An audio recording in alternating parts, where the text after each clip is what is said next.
Welcome back to my channel. 2025-এর 24শে December আমরা একটা পিকনিকে গিয়েছিলাম, যেটা আমাদের প্রিন্সিপাল ম্যাম নিয়ে গিয়েছিলেন।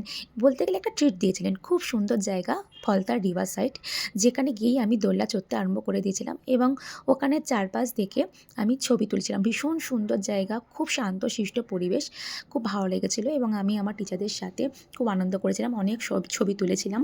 এছাড়াও কিছু গেমের ব্যবস্থা ছিল, যেমন বাচ্চারা ড্রয়িং কম্পিটিশানে মনোযোগ দিয়েছে, ওরা খুব সুন্দর করে ড্রয়িং কম্পিটিশান করেছিল, খুব এনজয় করছিল। এছাড়া আমি এবং কলিগদের সাথে বাইরে ঘুরতে যাচ্ছিলাম রিভার সাইডের দিকে। এছাড়া ম্যাম আমাদেরকে ওই রিসর্টের রুফটপে উঠে বাইরের পরিবেশটা দেখাচ্ছিলেন। ও ছাদ থেকে বাইরের পরিবেশটা কী সুন্দর লাগছিল, চারিপাশে শুধু সবুজ সবুজ আর নদী। তারপরে আমরা নদীর ধারে গিয়ে একটা জাহাজের সাথে ছবি তুলে নিলাম, যেটা মনে হচ্ছিল জাহাজটা আমার কাঁধে। তারপর একটা ম্যামের সাথে প্র্যাঙ্ক করছিলাম।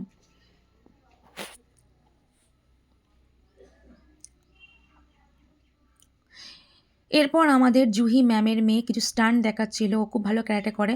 আমি মিউজিক্যাল চেয়ারে সেকেন্ড পজিশনে এসেছিলাম, ম্যাম আমাকে গিফট দিচ্ছিলেন। তারপর বাচ্চাদের মিউজিক্যাল চেয়ার হয়েছে এবং আমি সুইট হার্ট আমার টিচারের সাথে আমি ছবি তুলছিলাম এবং কথোপকথন করছিলাম। সেখানে কিছু বাচ্চা আমাদের এই ছবিগুলো শট নিয়েছিল। তারপর দিন শেষে আমরা ঘুরছিলাম।